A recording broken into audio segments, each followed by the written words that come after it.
어차피 곧 죽는데 내가 거길 왜 가? 네가 알아서 해. 친정어머니가 쓰러졌다고 병원에 실려갔다고 제발 같이 가달라고 했더니 남편한테서 돌아온 말이었습니다. 전화기를 쥔 손에서 힘이 빠졌어요. 버스 뒷좌석에서 서연이가 깨지 않게 입을 틀어막고 울었습니다. 그런데 여러분, 이게 처음이 아니었어요. 이 남자는 제가 만삭이던 날에도 혼자 제사상을 차리게 하고 술 먹으러 나갔고 새벽에 양수가 터졌는데 코를 골며 뒤집어 자던 사람이었습니다. 시어머니는요, 날 밟고 가라는 한마디를 남기고 이불을 뒤집었었죠. 저는 12월 한겨울 새벽에 만삭의 배를 안고 혼자 택시를 잡으러 걸어 나갔습니다. 7년을 참았어요. 그런데 그날 제 안에서 무언가가 깨졌습니다. 저는 식탁 위에 이혼 서류를 올려놓았고 다이소에서 산 500원짜리 노트 한 권이 그 집안 전체를 뒤흔들기 시작했습니다. 오늘의 사연 시작 전에 구독과 좋아요 눌러주시면 집안에 동기운과 행운이 가득할 겁니다. 안녕하세요. 저는 이정은이라고 합니다. 올해 40이 됐어요. 결혼 전에는 동네 대형마트 계산대에서 일했죠. 바코드 찍고 거스름 돈 세고 하루에 수백 명 손님 물건값을 한 푼도 틀리지 않게 정산하는 게 제 일이었습니다.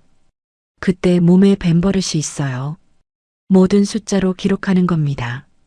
그 버릇이 나중에 제 인생을 살릴 줄은 그때는 정말 몰랐습니다. 2007년 12월 23일이었어요.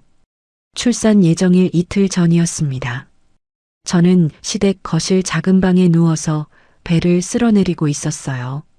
뱃속 아기가 하루 종일 발로 차는 바람에 등허리가 끊어질 것 같았거든요. 그때 시어머니 최말순 씨가 부엌에서 소리를 질렀습니다. 정은아, 내일 네 시아버지 기일인데 뭐하고 있어? 빨리 와서 제사 준비 시작해. 저는 만삭의 몸을 일으켜 부엌으로 갔습니다. 싱크대 위에 동태 2마리, 시래기 1봉지, 도라지, 고사리, 시금치, 콩나물, 무가 마트 비닐째 쌓여 있었어요.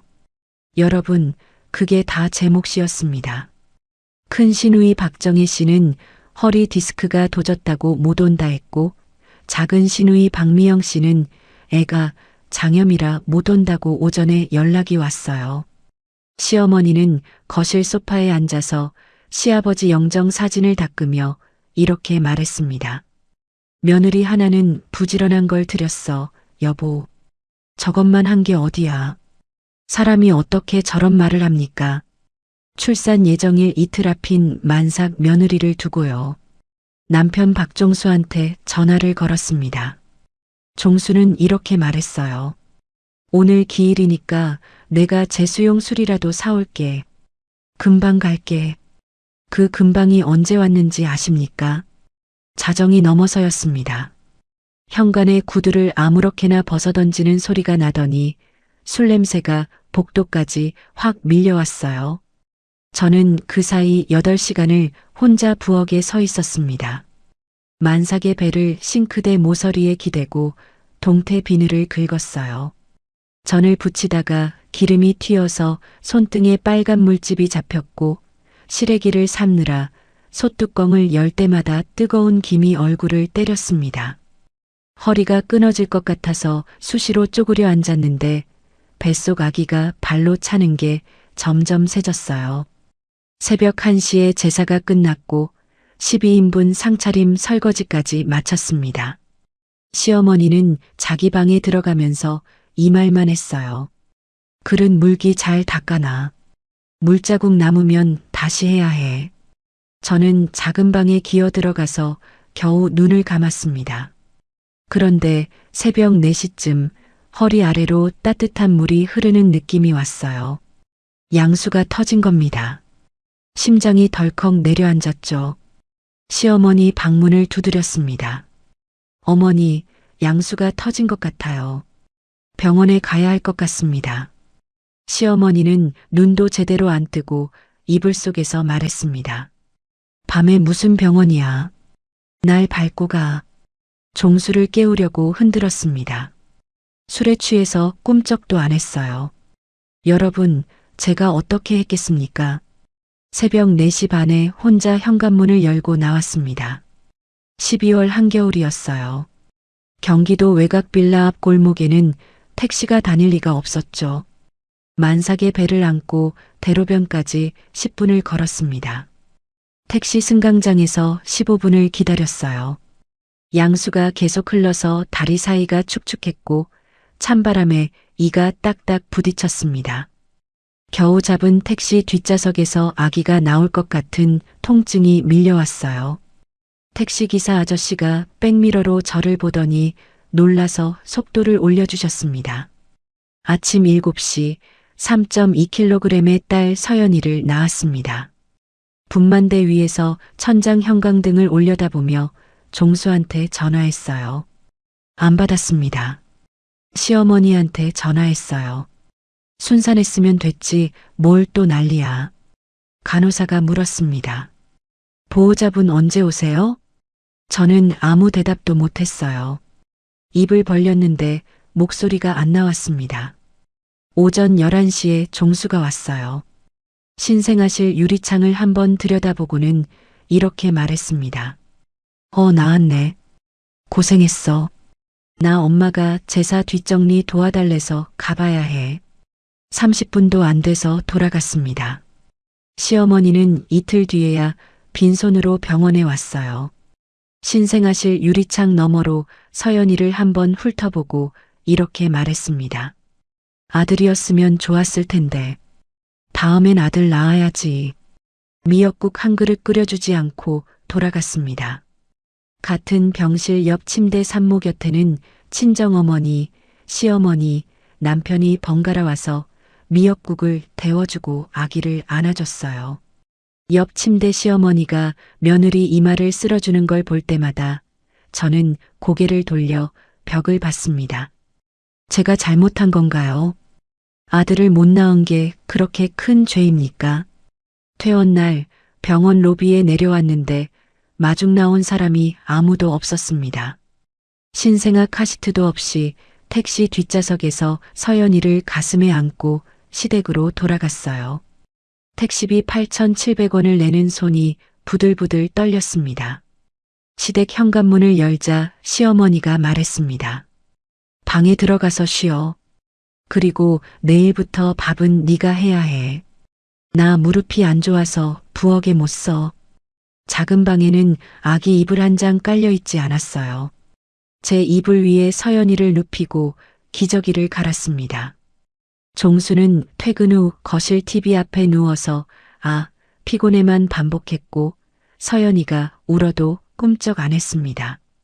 그날 밤 새벽 3시 서연이에게 젖을 물리는데 창문 너머로 가로등 불빛이 들어왔어요.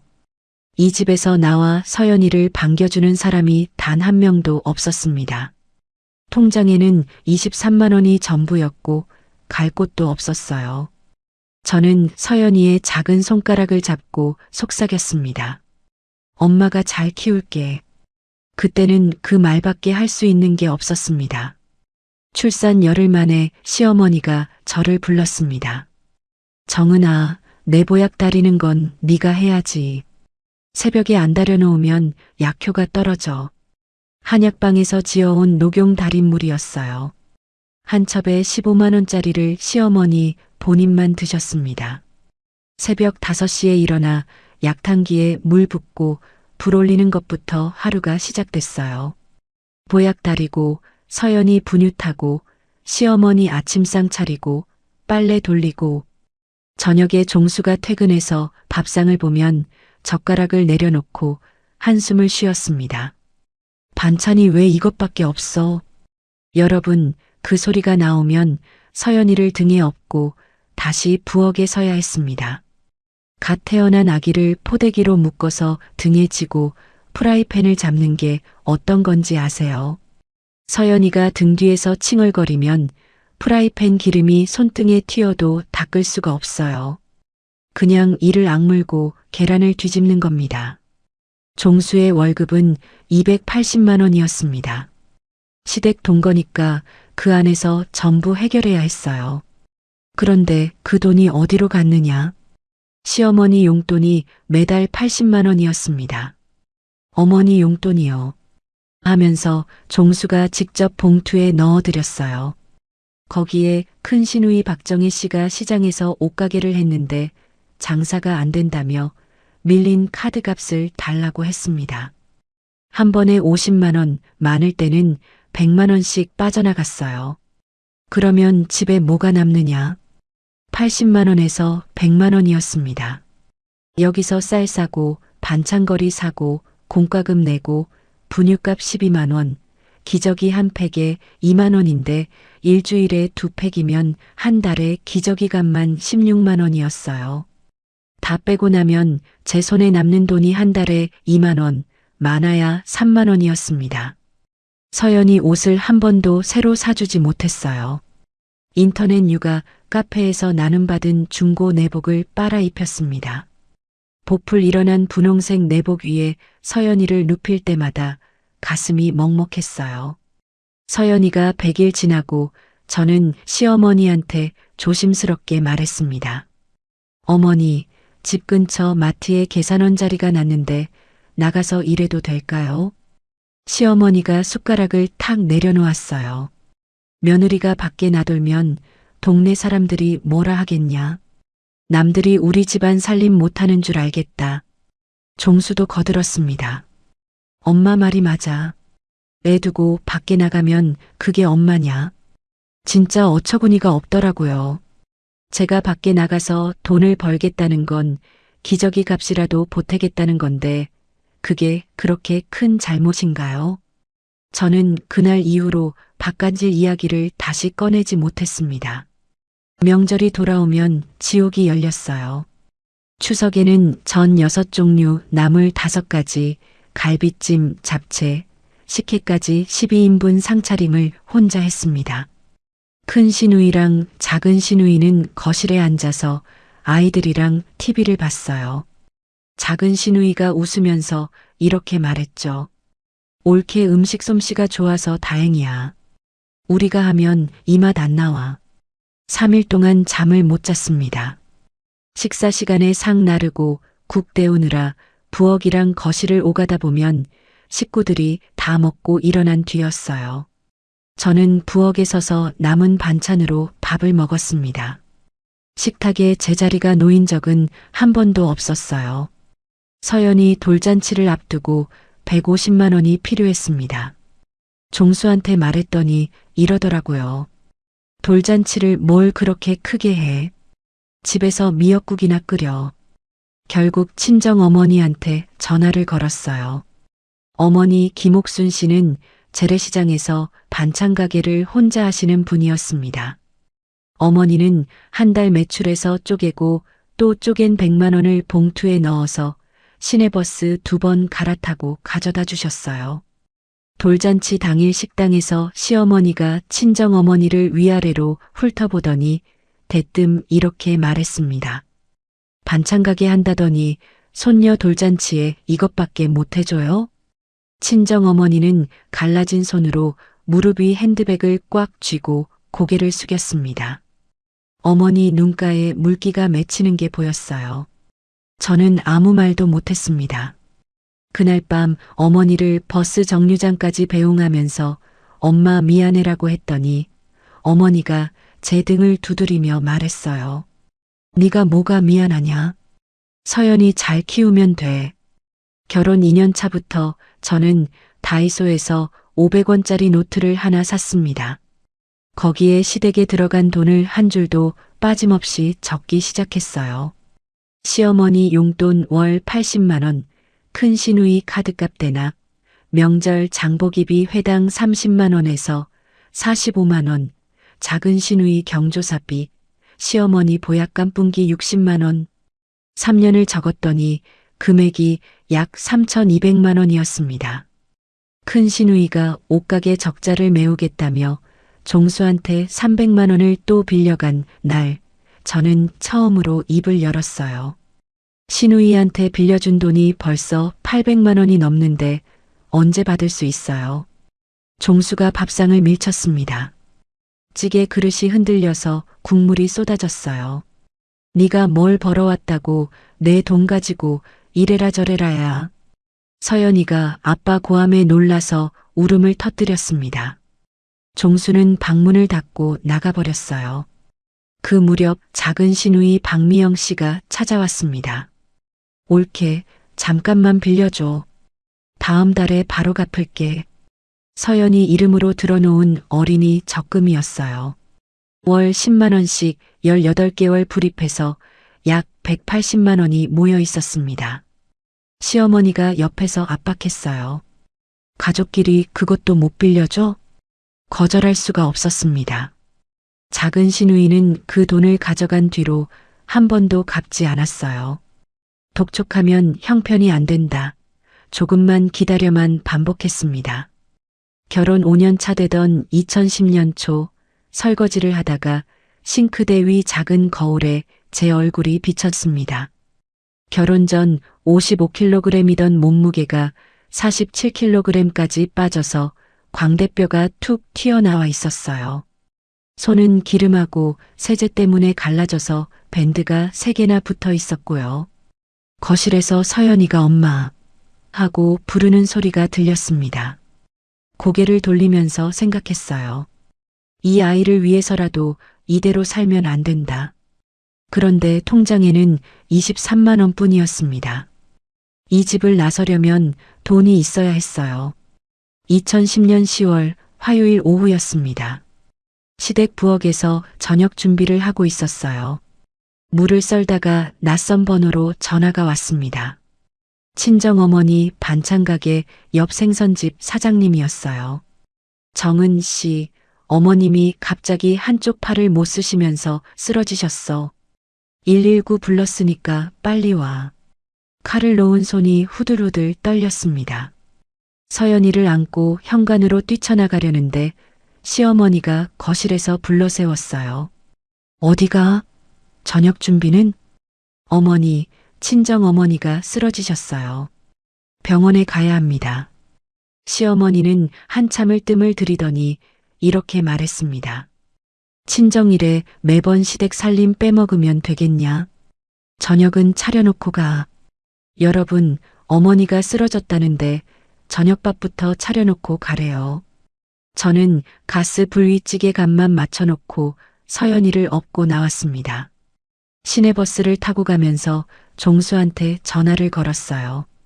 친정어머니가 뇌경색으로 쓰러져서 병원에 실려갔다고요. 종수가 잠깐 조용하더니 이렇게 말했습니다. 어차피 곧 죽는데 내가 거길 왜 가? 네가 알아서 해. 그리고 나한테 돈 얘기는 하지도 마. 전화기를 쥔 손에서 힘이 빠졌습니다. 버스 뒷좌석에서 서연이가 깨지 않게 입을 틀어막고 울었어요. 사람이 어떻게 그런 말을 합니까? 장모가 쓰러졌다는데 곧 죽는데 왜 가냐고요. 7년 동안 꾹꾹 눌러왔던 무언가에 금이 갔습니다. 깊고 선명한 금이요. 병원 응급실에 도착하니 어머니는 이미 중환자실로 올라간 뒤였어요. 의사가 설명했습니다. 골든타임 안에 와서 피가 뭉친 걸 뚫는 시술은 성공했는데 왼쪽 몸에 마비가 남을 수 있다고요. 수술비하고 중환자실 입원비 합쳐서 당장 본인이 내야 할 돈이 200만 원이라고 했습니다. 이후에 재활병원으로 옮기면 입원비, 밥값, 간병비 합쳐서 한 달에 60만 원에서 70만 원이 든다고요. 통장에 23만 원이 전부인 사람한테 200만 원이라니 눈앞이 캄캄했습니다. 시어머니한테 전화했어요. 우리 돈이 왜 내 친정에 가냐? 뚝 끊었습니다. 종수는 전화를 안 받았고요. 큰 시누이한테 걸었더니 나도 가게 적자인 거 알잖아라고 했어요. 작은 시누이는 읽고도 답을 안 했습니다. 그런데 그날 밤 시댁 가족 단톡방을 봤더니 작은 시누이가 이렇게 올려놨더라고요. 올케가 친정어머니 병원비 달라고 난리. 그 밑에 시어머니가 답글을 달았어요. 내가 뭘 했어. 친정이 저러니까 시집 와서도 저러지. 손이 떨렸습니다. 화가 나서가 아니라 서러워서요. 저는 그 화면을 캡처해서 저장했습니다. 그때는 왜 그랬는지 모르겠어요. 그냥 이걸 남겨놔야 한다는 느낌이었습니다. 중환자실 면회가 끝나고 복도 플라스틱 의자에 서연이를 무릎에 앉힌 채 앉아 있었어요. 아무 생각도 안 났습니다. 그때 옆자리에 누군가 앉더니 김밥 도시락하고 보리차를 내밀었어요. 애기 엄마, 밥은 먹었어? 박순자 아주머니 55세였습니다. 같은 중환자실에 입원한 본인 시어머니를 간병하러 매일 오는 분이었어요.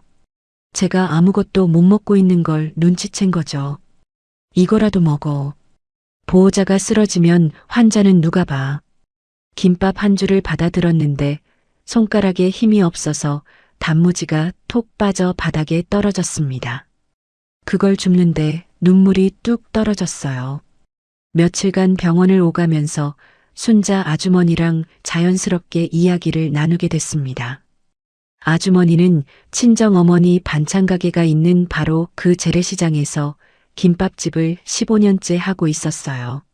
남편이 10년 전에 보증을 잘못 써서 빚더미를 남기고 잠적했고 혼자서 아들 둘을 키웠다고요. 큰아들은 군대에 가 있고 작은 아들은 고3이었습니다.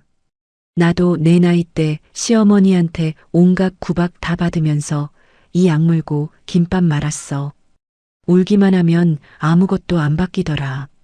그 말이 가슴에 박혔습니다. 울기만 하면 아무것도 안 바뀐다. 맞는 말이었어요. 어머니 수술비 200만 원을 마련해야 했습니다. 병원 사회복지사분이 나라에서 긴급하게 의료비를 도와주는 제도가 있다고 알려줬어요. 신청서를 써서 냈더니 수술비 본인 부담 상당 부분을 깎아줬습니다. 나머지 부족한 돈은 친정어머니 반찬 가게에 있던 업소용 냉장고랑 쇼케이스를 중고 장비업자한테 급히 팔아서 80만 원을 만들었고 제가 결혼 전부터 종수 몰래 넣어둔 우체국 적금 만기분 50만 원을 합쳐서 겨우 맞췄어요. 이 과정에서 시댁한테 받은 돈이 얼마인 줄 아십니까? 0원입니다. 종수는 어머니 병문안을 단 한 번도 오지 않았어요. 어머니가 중환자실에서 일반 병실로 옮겨진 날 어머니가 마비된 왼손으로 제 손을 더듬더듬 잡으며 말했습니다. 정은아, 내가 너한테 짐이 되는구나. 아니야 엄마, 짐 아니야. 그렇게 말하면서도 매달 60만 원에서 70만 원짜리 재활병원비를 어디서 마련해야 할지 머릿속이 하얘졌어요. 병실 바닥에 서연이가 앉아서 종이에 뭔가를 그리고 있었습니다. 이 아이한테 이런 모습만 보여줄 수는 없었어요. 그날 저녁 병원 매점 앞에서 순자 아주머니를 다시 만났습니다. 아주머니가 제 사정을 듣더니 한참을 생각하고는 이렇게 말했어요. 내 가게에 새벽에 김밥 많은 사람이 필요해. 아침 5시부터 9시까지 4시간만 나오면 돼. 하루에 3만 원 줄게. 할 수 있겠어? 3초도 안 걸렸습니다. 하겠습니다. 목소리가 떨렸어요. 그런데 그 떨림은 두려움이 아니었습니다. 다음 주 월요일 새벽 4시 반이었습니다. 알람이 울리기도 전에 눈이 떠졌어요. 아직 잠든 서연이를 이불째 안아서 시어머니 방 앞에 눕혔습니다. 메모지에 적어 붙였어요.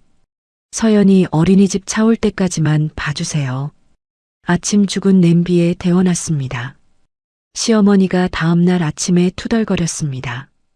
즉, 내가 왜 새벽부터 이 애를 봐야 해. 내가 내 하녀냐. 그래도 손녀만큼은 마냥 내치지 못했어요. 서연이가 할머니 하고 안기면 입은 삐죽거려도 결국 봐주셨습니다. 저는 시댁에서 걸어 10분 거리 버스 정류장까지 뛰어가서 첫 차를 탔어요. 시장에 5시 정각에 도착했습니다. 순자 아주머니 김밥집, 순잔의 김밥 간판 밑에 불이 켜져 있었어요. 아주머니가 이미 밥을 안 치고 단무지를 써는 중이었습니다. 왔어? 손부터 씻어. 오늘부터 내가 하나하나 알려줄 테니까 잘 봐. 첫날부터 김밥 많은 속도, 밥량 조절, 단무지 써는 각도까지 꼼꼼하게 알려주셨어요. 저는 마트 계산대에서 물건 정리하고 시댁 부엌에서 7년 동안 칼질하고 전 부치고 나물 무친 손이 있었거든요. 3일 만에 김밥 한 줄을 45초 안에 말 수 있게 됐습니다. 아주머니가 웃으면서 말했어요. 역시 고생한 사람 손이 빨라. 매일 새벽 5시부터 9시까지 4시간 김밥 80줄에서 100줄을 말았습니다. 하루 3만 원, 한 달 쉬는 날 없이 나가면 약 85만 원이 손에 들어왔어요. 이 돈을 어떻게 썼느냐? 칼같이 나눴습니다.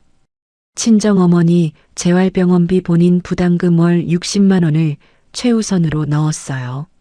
남는 20만 원에서 25만 원은 종수도 시어머니도 모르는 새마을 금고 통장에 넣었습니다. 김밥집 일이 끝나면 시댁에 돌아가기 전에 잠깐 병원에 들러서 어머니 재활 상태를 확인하고 오후에 서연이를 어린이집에서 데려와서 저녁밥을 차렸어요. 하루 수면 시간은 4시간을 넘기지 못했습니다. 한 달쯤 지나니까 들통이 났어요. 작은 시누이 박미영 씨가 시어머니한테 전했습니다. 엄마, 올케가 시장에서 김밥집 알바를 한다더라. 아는 사람이 봤대. 시어머니가 그날 저녁 저를 거실에 불러 세웠습니다. 남편 월급 받는 며느리가 시장에서 김밥을 말아? 창피해서 동네를 못 다니겠다. 종수도 거들었어요. 엄마 말 안 들을 거면 나가. 저는 그때 처음으로 똑바로 쳐다보면서 말했습니다. 친정어머니 병원비를 제가 벌어야 합니다. 시댁에서 한 푼도 안 도와주시지 않았잖아요. 시어머니 입이 벌어졌다가 다쳤어요. 종수도 아무 말이 없었습니다. 제가 그 집에서 처음으로 목소리를 높인 순간이었어요. 심장이 쿵쿵 뛰었는데 이상하게 후회는 안 됐습니다. 석 달이 지나자 순자 아주머니가 김밥 말고 다른 것도 가르쳐 줬어요. 도시락 반찬이었습니다. 계란말이, 소시지 야채 볶음, 멸치 볶음, 어묵조림. 재료 원가가 얼마고 어디서 싸게 사는지, 한 끼 도시락 원가를 어떻게 맞추는지 하나하나 알려줬습니다. 나는 이 장사 15년 했어. 큰 돈은 못 벌어도 굶진 않아. 네가 나중에 조그만 자리 하나 얻어서 해봐. 공단 쪽은 점심 도시락 수요가 항상 있거든. 내 가게. 그 단어가 처음으로 머릿속에 들어왔습니다. 남의 가게가 아니라 내 이름으로 된 가게요.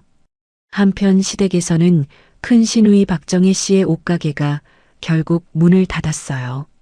임대료 3개월 밀린 게 600만 원, 거래처 외상이 400만 원, 보증금 2천만 원은 밀린 월세랑 상계돼서 겨우 500만 원만 건졌습니다. 시어머니가 종수한테 말했어요. 내 누나 전세방이라도 구해줘야지. 500만 원만 보태줘라. 종수는 부부 통장에서 500만 원을 빼서 큰 시누이한테 건넸습니다. 그날 저녁 저는 종수한테 말했어요. 시댁에 보낸 돈이 5년 동안 4,800만 원이야. 시누이한테 빌려준 돈만 합해도 1,300만 원이 넘는데 한 푼도 안 돌아왔어. 종수가 밥상을 밀쳤습니다. 가족이 어려운데 못 본 척하냐? 너는 피도 눈물도 없냐? 내 친정어머니 병원비는 네가 벌어서 내잖아. 우리 집은 왜 안 되냐? 여러분, 이게 말이 됩니까? 제 친정어머니 병원비는 시댁에서 단 1원도 안 보탠 거예요. 제가 새벽에 김밥 말아서 번 돈으로 낸 겁니다. 그런데 시댁에 빠져나간 돈은 종수 월급, 그러니까 부부가 같이 쓸 생활비에서 나간 거잖아요. 저는 이 말을 하려다가 입을 다물었습니다. 5년 동안 배운 게 있어요. 말해봐야 바뀌는 게 없다는 거. 대신 그날 밤 서연이를 재우고 시어머니랑 종수가 잠든 걸 확인한 뒤에 방에서 휴대폰을 꺼냈어요. 이혼 절차, 양육권, 재산 나누기를 검색했습니다. 여성긴급전화 1366번호를 수첩에 적었어요. 그리고 가계부를 처음부터 끝까지 다시 정리했습니다. 시댁에 들어간 돈을 날짜별로, 금액별로 새 공책에 깨끗하게 옮겨 적었어요. 혹시 모르니까 가계부 원본은 친정어머니 재활병원 병상 옆 사물함에 넣어뒀습니다. 2011년 봄 김밥집에서 일한 지 6개월이 됐을 때 비밀 통장에 모인 돈은 약 100만 원이었어요. 매달 15만 원에서 20만 원씩 넣은 거죠. 친정어머니는 재활 끝에 지팡이를 짚고 천천히 걸을 수 있을 만큼 회복됐습니다. 퇴원을 앞두고 어머니가 말했어요. 정은아, 나 이제 혼자 밥 먹을 수 있어. 너는 내 인생 챙겨. 어머니 손을 잡았습니다. 마비된 왼손은 힘이 없었지만 오른손이 제 손등을 꼭 쥐었어요. 엄마, 나 지금 돈 모으고 있어. 조금만 기다려. 그 무렵 순자 아주머니 김밥집에서 3칸 떨어진 곳에 8평짜리 분식집이 문을 닫았습니다. 보증금 1,000만 원에 월세 45만 원짜리 자리였어요. 아주머니가 귀띔해줬습니다. 정은아, 저 자리 네가 들어가면 딱인데. 건물주 아저씨한테 내가 얘기해볼까? 보증금을 계산해봤어요. 비밀 통장 100만 원, 친정어머니 반찬가게 보증금 중에 밀린 월세 빼고 돌아온 250만 원. 어머니가 퇴원하면서 이건 네가 써라 하며 건넨 노후 적금 해지금 300만 원. 합치면 650만 원이었습니다. 건물주한테 깎아달라고 하면 700만 원까지는 가능하다고 아주머니가 했어요. 50만 원이 모자랐습니다. 아주머니가 말했어요. 50만 원은 내가 빌려줄게. 나중에 갚아. 밤새 잠이 안 왔습니다.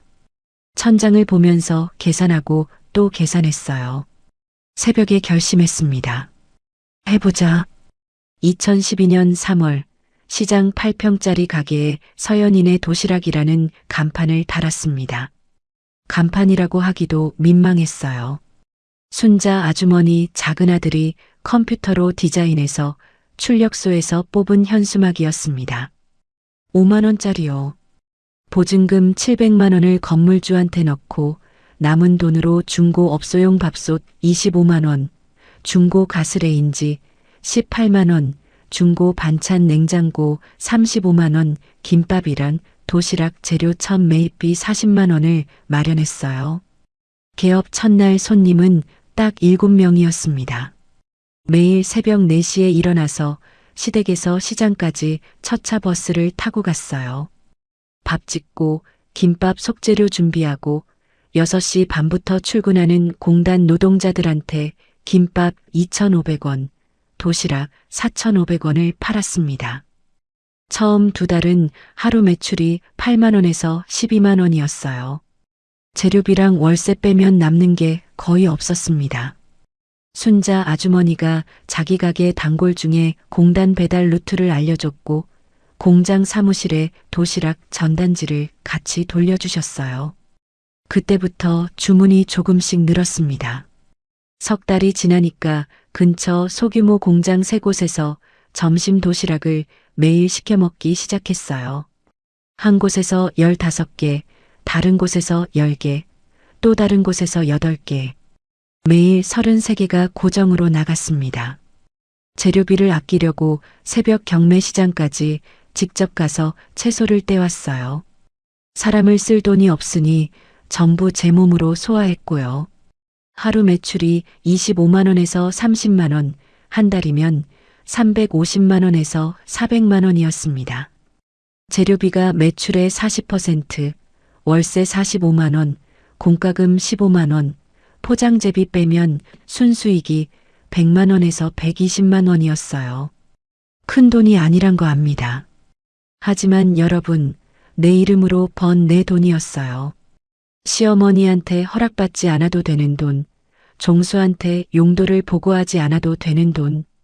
그 사실 하나가 세상을 바꿔놨습니다. 시댁 동거는 유지하고 있었어요. 시어머니한테 가게가 안정되면 시댁 생활비에도 보탤 수 있다고 말해서 겨우 묵인을 받은 거였죠. 새벽에 나가서 오전까지 장사하고 점심 장사가 끝나면 시댁으로 돌아가서 서연이를 어린이집에서 데려오고 저녁밥을 차리는 이중생활이었습니다. 가게에서 번 돈 중 월 30만 원은 시댁 생활비에 보탰고 나머지는 비밀 통장에 넣었어요. 2012년 9월 어느 저녁이었습니다. 부엌에서 국을 끓이고 있는데 종수가 퇴근하면서 대뜸 말했어요.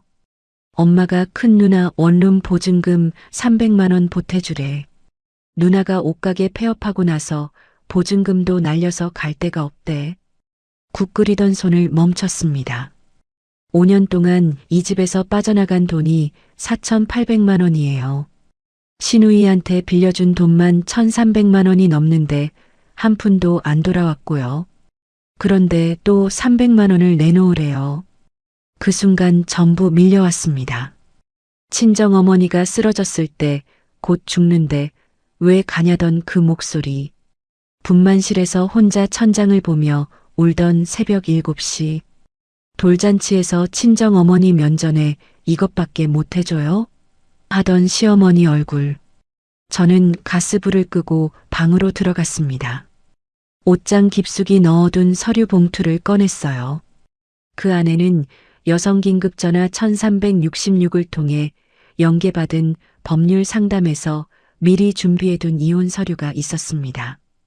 가계부 사본, 시댁 송금 내역 5년치 정리본, 종수랑 시어머니의 막말을 날짜별로 적은 일기장 사본, 작은 시누이가 단톡방에 올케가 돈 달라고 난리라고 쓴 캡처 화면까지 전부 있었어요. 부엌 식탁 위에 하나하나 펼쳐놓았습니다. 가장 위에 이혼 서류를 올렸어요. 종수가 서류를 보고 코웃음을 쳤습니다. 뭐야 이게. 나 이혼할 거야. 더 이상 이 집에서 종처럼 살지 않을 거야. 종수 얼굴이 굳었어요. 바로 시어머니한테 전화했습니다. 시어머니는 그날 큰 시누이 집에 가 있었는데 40분 만에 택시를 타고 달려왔어요. 현관에 들어서자마자 소리를 질렀습니다. 네가 감히 이 집안을 나가? 서연이는 우리 박씨 집안 핏줄이야. 저는 식탁 위에 펼쳐진 5년치 기록을 가리켰습니다. 어머니, 전 이 집안 사람이었던 적이 없어요. 여기 적힌 숫자가 그 증거입니다. 시어머니가 가계부 정리본을 들여다봤어요. 매달 80만 원씩 60개월치 용돈, 큰 시누이 카드값 대납 누적 1,300만 원, 작은 시누이가 빌려간 서연이 적금 180만 원, 숫자가 줄줄이 적혀 있었습니다.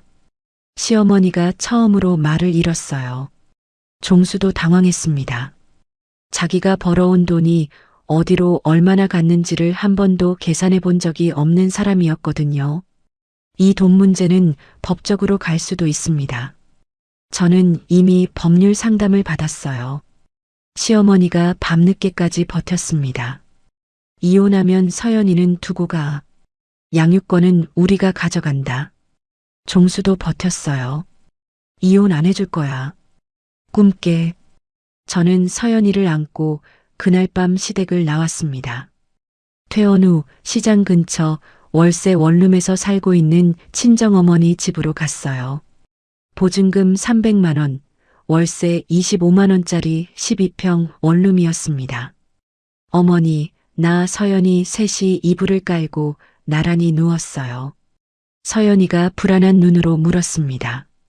엄마, 아빠는? 아빠는 바빠서 나중에 온대. 서연이는 제 눈치를 살피면서 쉽게 잠들지 못했어요. 친정어머니가 마비된 왼손으로 서연이 머리를 쓰다듬었습니다. 우리 서연이 할머니가 여기 있지. 어머니의 부자유스러운 손가락이 서연이 머리카락 사이를 천천히 움직이는 게 보였어요. 저는 이를 악물었습니다. 다음 날 새벽 4시 반 친정 어머니한테 서연이를 맡기고 시내버스 첫 차를 탔어요. 서연이네 도시락 가게 불을 켰습니다. 밥솥에 물을 넣고 쌀을 안치면서 머릿속으로 계산했어요. 가게 월 순수익 100만 원에서 120만 원, 원룸 월세 25만 원, 어머니 재활치료, 외래비, 서연이 어린이집비, 식비. 빠듯했습니다. 그런데 한 가지 확실한 게 있었어요. 지금 제 손으로 쌀을 씻고 밥을 짓는 이 부엌은 시댁 부엌이 아니었습니다. 제가 선택한 곳이었어요. 시댁을 나온 지 2주 뒤부터 공격이 시작됐습니다. 시어머니가 시댁 근처 미용실, 슈퍼, 세탁소를 돌아다니면서 소문을 퍼뜨렸어요. 우리 며느리가 살림을 내팽개치고 가출했어. 바깥 남자가 있는 게 틀림없지. 그 소문이 제가 장사하는 시장까지 흘러들어왔습니다. 단골 공장 사무실 관리자가 조심스럽게 물었어요. 사장님, 혹시 개인 사정으로 가게 접는 거 아니에요? 웃으면서 아니라고 했습니다. 그런데 속이 무너지고 있었어요. 큰 시누이 박정혜 씨는 한술 더 떴습니다. 점심시간에 제 가게 앞까지 찾아왔어요. 손님들이 줄 서 있는데 큰 소리로 말했습니다. 이 가게 우리 오빠 돈으로 차린 거 아니냐? 남의 돈으로 장사하면서 이혼은 무슨 이혼이야? 여러분, 점심시간 손님들이 다 보고 있었어요. 그날 오후에 도시락 주문 3건이 취소됐습니다. 한 건에 도시락 10개씩 하루 매출에서 13만 5천 원이 날아간 거예요. 옆 가게 순자 아주머니가 달려와서 말렸습니다. 여기서 이러시면 안 됩니다. 나가주세요. 큰 시누이가 아주머니한테 쏘아붙였어요. 당신이 뭔데 남의 집안일에 끼어들어. 1시간 가까이 가게 앞을 떠나지 않았습니다. 옆 가게 철물점 사장님이랑 떡볶이집 사장님 2분이 처음부터 끝까지 지켜보고 계셨어요. 저는 그 날짜랑 상황을 수첩에 적고 2분 연락처를 받아뒀습니다. 작은 시누이 박미영 씨는 더 교묘했어요. 서연이가 다니는 어린이집에 전화를 걸었습니다. 서연이 엄마가 가출해서 아이가 정서적으로 불안정해요. 선생님들이 좀 살펴봐 주세요. 담임 선생님이 조심스럽게 물었어요. 가정에 어려운 일이 있으시냐고요. 저는 차분하게 말했습니다. 이혼 절차 중이고 아이는 제가 잘 돌보고 있다고요. 그리고 작은 시누이가 뭐라고 전화했는지 담임한테 확인한 뒤에 전화 날짜랑 내용을 수첩에 적었습니다. 서연이가 달라졌어요. 만 4살밖에 안 된 아이가요. 어린이집에서 다른 아이가 서연이는 아빠가 없대라고 말한 뒤로 밤마다 울었습니다. 엄마 아빠한테 미안하다고 하면 아빠 올까? 새벽에 이불에 실수를 하는 날이 늘었어요. 제가 4시 반에 가게 나가려고 하면 잠결에 깨서 울면서 매달렸습니다. 엄마 가지 마. 그 작은 손을 떼어놓고 현관문을 닫을 때마다 복도에서 잠깐 멈춰서서 숨을 골라야 했어요. 사람이 어떻게 그럴 수 있나요? 시댁 식구들이 저한테 한 건 그렇다 치고 5살짜리 아이한테까지 이러는 게 맞습니까? 몸도 버텨주지 않았습니다. 매일 새벽부터 밤까지 김밥 말고 반찬 볶고 도시락 포장하고 그걸 몇 달을 쉬는 날 없이 했더니 오른손 손목에 염증이 왔어요. 손목을 꺾는 동작만 해도 뼈가 갈리는 것 같은 통증이 올라왔습니다. 정형외과에서 2주는 손목을 쓰면 안 됩니다라고 했어요. 그런데 가게 문을 닫을 수가 없잖아요. 손목 보호대를 감고 진통제 2알을 삼키고 김밥을 말았습니다. 그런데 통증 때문에 속도가 반으로 줄었어요. 한 줄 마는데 45초 걸리던 게 1분 반이 됐습니다. 하루 매출이 10만 원 아래로 떨어지는 날이 일주일째 이어졌어요. 돈이 안 돌았습니다. 가게 월세 45만 원, 원룸 월세 25만 원, 어머니 통원 재활치료비 월 30만 원, 서연이 어린이집비, 재료비. 한 달 최소 지출이 160만 원인데 수입이 80만 원 안팎으로 쪼그라든 거예요. 새벽에 가게 불을 켜고 텅 빈 시장 골목을 바라봤습니다. 내가 너무 성급했나? 시댁에서 조금만 더 참았어야 했나? 그 생각이 처음으로 들었어요. 그때 옆 가게에서 셔터 올리는 소리가 났습니다. 순자 아주머니가 자기 가게 문을 열고 제 가게로 건너오더니 아무 말 없이 앞치마를 둘렀어요. 그리고 김밥을 말기 시작했습니다. 내 가게는 작은 아들이 방학이라 아침에 잠깐 맡길 수 있어. 내 손목 나을 때까지 새벽만 도와줄게. 나중에 네가 힘 생기면 그때 갚아. 저는 아무 말도 못하고 서서 울었습니다. 울지 마. 김밥에 눈물 떨어지면 짜. 그 한마디에 코끝이 시큰했는데 웃음이 나왔어요. 울면서 웃었습니다. 그렇게 아주머니 도움으로 가게를 유지하는 동안이었어요. 저녁에 원룸에 들어갔더니 친정어머니가 부엌에 서 계셨습니다. 지팡이를 옆에 세워두고 오른손에 칼을 쥐고 물을 썰고 있었어요. 마비된 왼손으로 물을 잡으려는데 자꾸 미끄러져서 도마 위에서 대굴대굴 굴렀습니다. 엄마 하지 마. 다쳐. 가만히 누워만 있으면 내가 더 짐이 되는 거야. 이거라도 해야 내가 편해. 도마 위에 울퉁불퉁하게 썰린 무 조각들이 보였어요. 어떤 건 너무 크고 어떤 건 너무 작고 칼이 미끄러진 자국이 도마에 나 있었습니다. 저는 고개를 숙이고 입술을 깨물었어요. 어느 날 밤이었습니다. 서연이가 또 이불에 실수를 하고 잠결에 울면서 말했어요. 엄마 미안해. 5살짜리 입에서 나온 미안해가 얼마나 무거운지 아십니까? 젖은 이불을 걷어내는데 친정어머니가 불을 켜고 나왔어요. 서연이를 이불째 안아 올렸습니다. 마비된 왼팔이 서연이를 제대로 감싸지 못해서 자꾸 흘러내렸어요. 그래도 어머니는 포기하지 않고 오른팔이랑 왼팔을 번갈아 서연이를 꼭 안아주셨습니다. 서연아 괜찮아. 할머니도 어릴 때 그랬어. 그 장면을 보면서 생각했습니다. 이 사람들을 위해서라도 무너지면 안 된다. 2주 뒤 손목 통증이 가라앉으면서 김밥 많은 속도가 돌아왔어요. 매출이 다시 하루 25만 원대를 회복하던 어느 아침 전화가 왔습니다. 1366에서 연계해준 법률상담센터의 상담사였어요. 정은 씨 소득 기준으로 법률구조공단 무료소송 지원 대상에 해당될 수 있으니 신청해 보세요. 시댁을 나오기 전 소득이 거의 없던 시점에 1366을 통해 상담을 시작해뒀던 게 이렇게 이어진 거였습니다. 전화를 끊고 가게 의자에 앉았어요. 이제 진짜 시작이구나. 법률구조공단에 소송 서류를 접수하고 약 2달 뒤인 2012년 가을 첫 번째 조정기일이 잡혔습니다. 가정법원 조정실 문을 열고 들어갔을 때 맞은편에 종수랑 종수 측 변호사가 앉아 있었어요. 종수는 정장을 입고 있었는데 양 무릎을 떠는 게 보였습니다. 뒤쪽 방청석에는 시어머니랑 큰 시누이가 와 있었어요. 시어머니가 저를 보자마자 중얼거렸습니다. 전현이 우리 집안을 망쳤어. 제 옆에는 법률구조공단에서 배정받은 담당 변호사가 앉아 있었어요. 30대 초반 여성 변호사였는데 처음 만났을 때 제가 정리해간 가계부랑 문자 캡처를 보고 이렇게 말했었죠. 증거 자료가 꼼꼼하게 정리되어 있어서 좋습니다.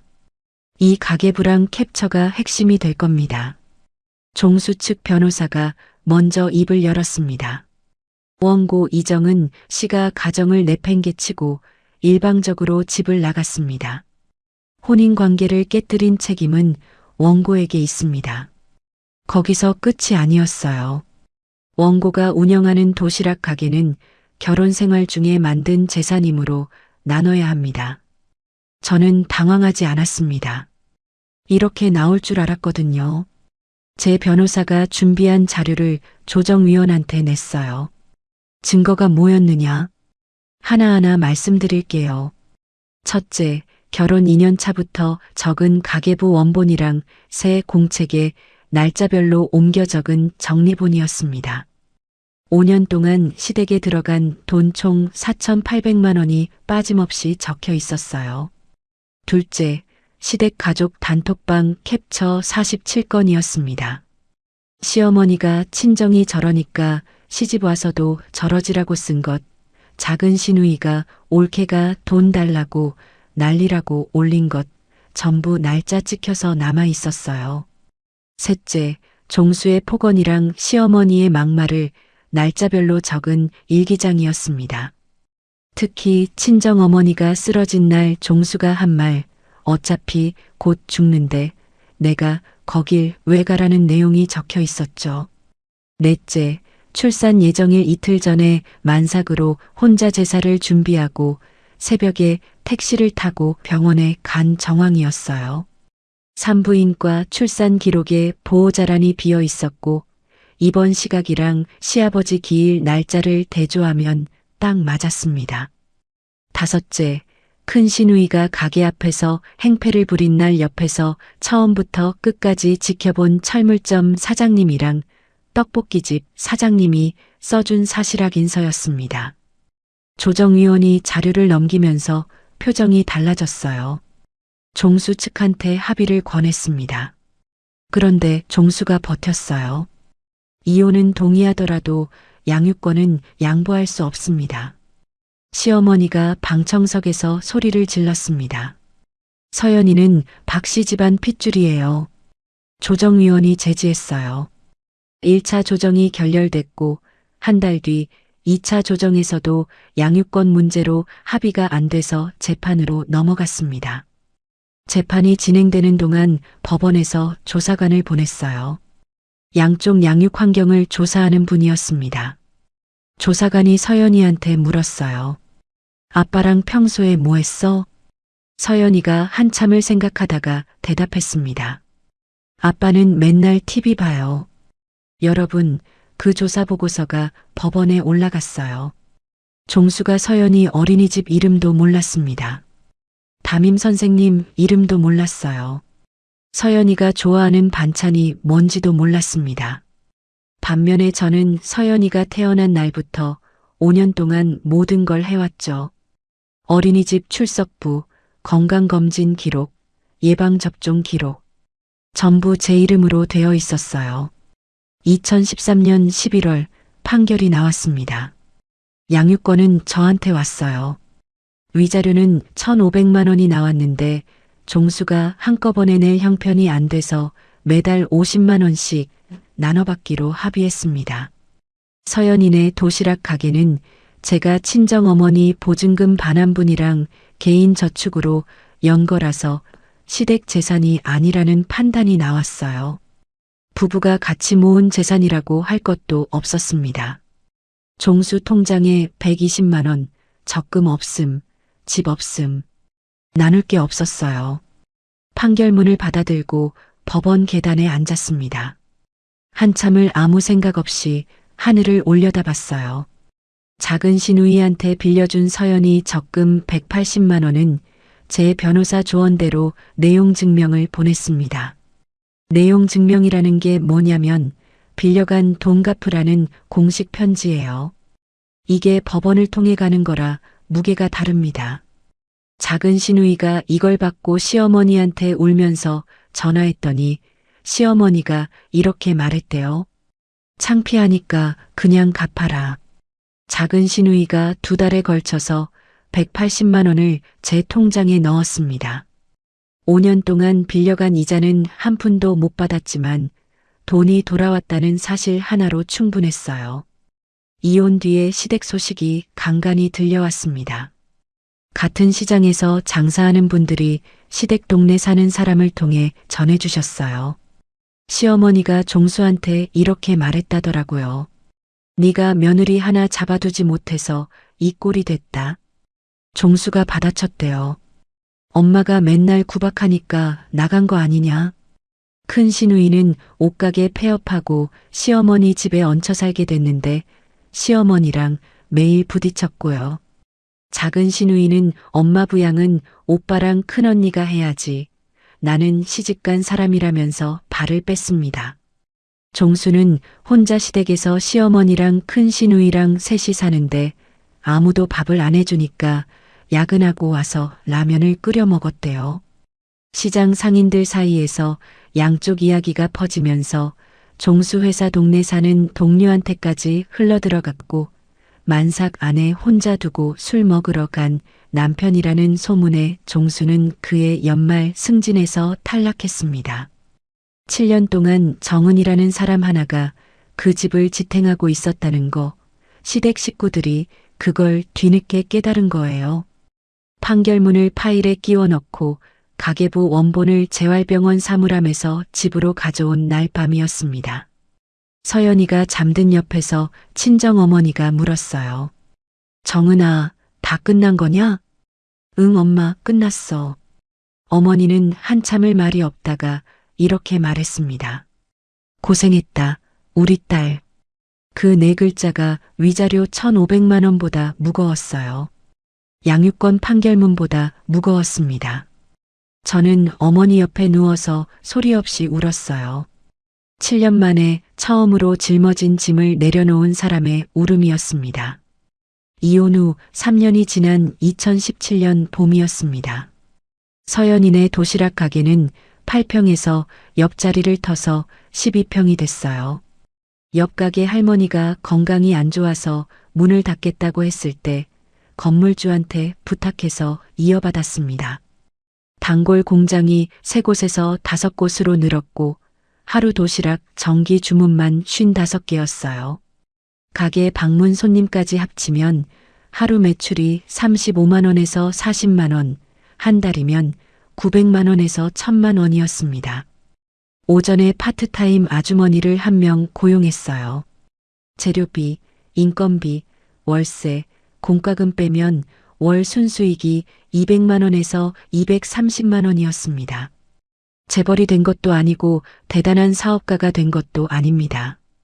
새벽마다 밥을 짓고 김밥을 마는 평범한 시장 장사꾼이에요. 그런데 여러분, 이게 제 이름으로 세운 제 성이었습니다. 아무한테도 허락받지 않아도 되는, 아무한테도 빼앗기지 않는 제 자리요. 서연이는 49살 초등학교 3학년이 됐어요. 야뇨증은 이혼 확정되고 1년쯤 지나서 자연스럽게 멈췄습니다. 학교에서 반장 선거에 나가서 당선됐어요. 학부모 상담 갈 때마다 담임 선생님이 말했습니다. 서연이가 반에서 다른 친구들을 잘 챙기고 밝아요. 그 말 들을 때마다 가게에서 김밥 10,000개를 마는 것보다 뿌듯했어요. 서연이가 가끔 이렇게 말했습니다. 엄마, 나 커서 엄마 가게 이어받을 거야. 너는 네가 하고 싶은 거 해. 웃으면서 대답했는데 코끝이 시큰했어요. 친정어머니 김옥순 씨는 78세가 되셨습니다. 재활 끝에 짧은 거리는 지팡이 없이 걸을 수 있을 만큼 회복되셨어요. 제가 가게에 나간 사이에 서연이를 학교에 보내고 빨래를 개고 저녁 반찬 밑손질을 해두셨습니다. 어머니 왼손은 여전히 자유롭지 않았어요. 그런데 오른손 하나로 감자 껍질 깎고 파 다듬는 솜씨가 점점 느셨습니다. 가게에서 돌아온 저녁이면 어머니가 물었어요. 오늘 도시락 많이 나갔냐? 그 한마디가요. 시댁에서 7년 동안 단 한 번도 들어보지 못한 안부였습니다. 오늘 힘들었냐?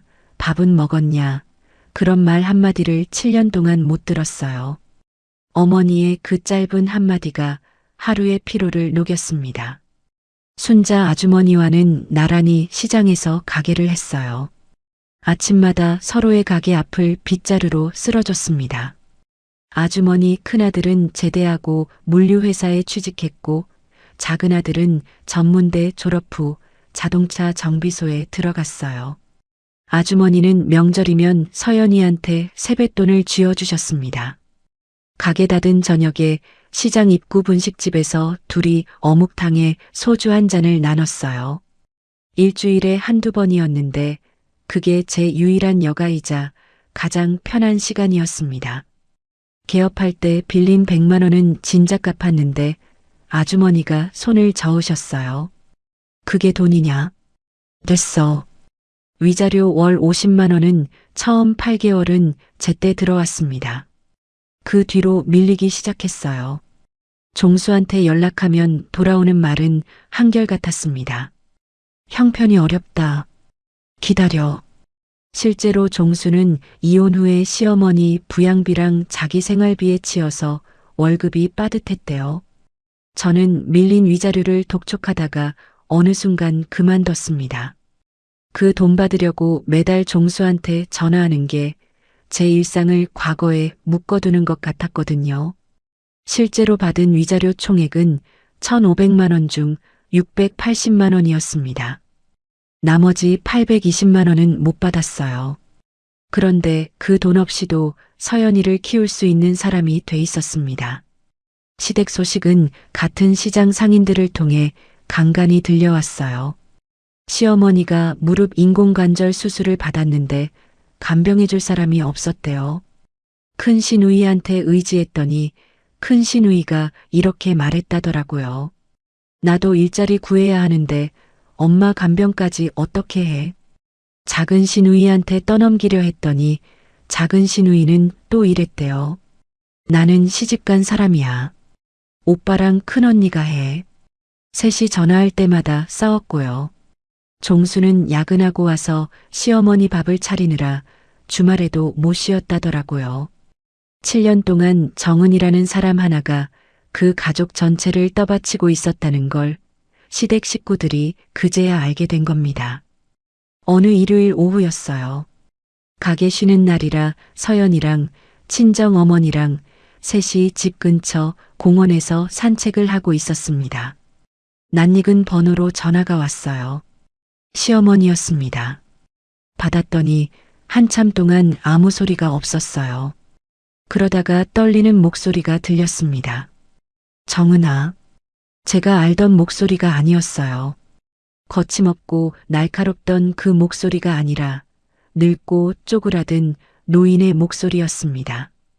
그때 내가 너한테 잘못했다. 서연이는 잘 있냐? 공원 벤치에 앉아서 전화기를 귀에 대고 한참을 들었습니다. 시어머니의 사과가 진심인지 외로워서인지 아들, 딸한테 실망해서 며느리가 그리운 건지 알 수 없었어요. 7년 동안 쌓인 게 전화 한 통에 녹지는 않았습니다. 다만 증오하는 것도 지쳤어요. 어머니, 저는 이미 원망 안 합니다. 다만 다시 돌아갈 마음은 없어요. 서연이는 건강하게 잘 크고 있어요. 전화를 끊고 고개를 들었습니다. 서연이가 미끄럼틀에서 내려오면서 소리쳤어요. 엄마, 나 봤어? 친정어머니는 벤치 옆에서 지팡이를 짚고 서서 서연이를 바라보며 웃고 계셨습니다. 그 두 사람을 번갈아 봤어요. 시댁 부엌 구석에서 남은 반찬으로 서서 밥 먹던 시절이 떠올랐습니다. 분만실에서 혼자 천장을 보며 울던 새벽이 떠올랐어요.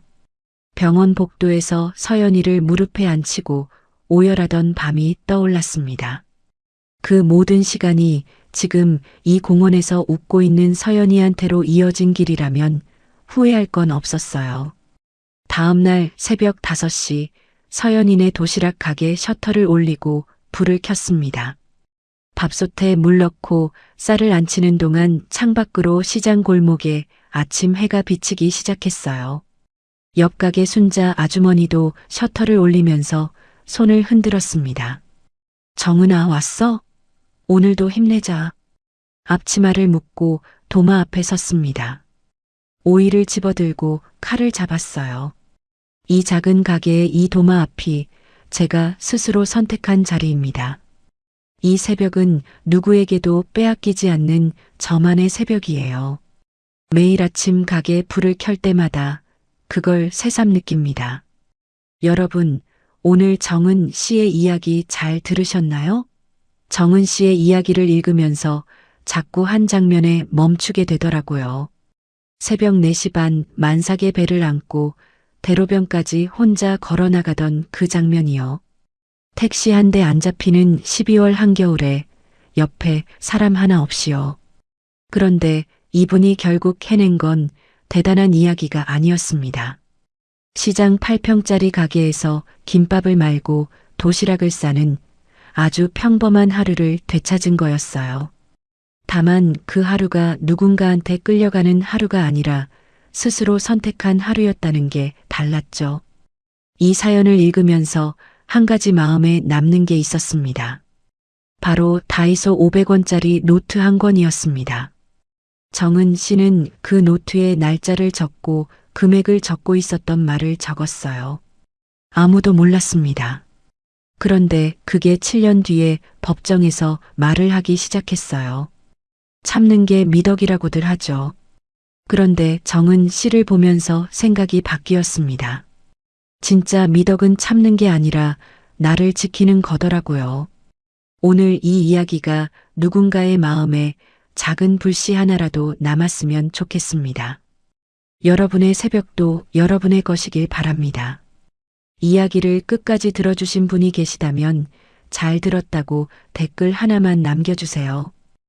오늘의 2부 사연 어떠셨나요? 오늘도 영상 끝까지 봐준 시청자 여러분 정말 감사합니다. 오늘 하루도 좋은 하루 보내시길 바라겠습니다.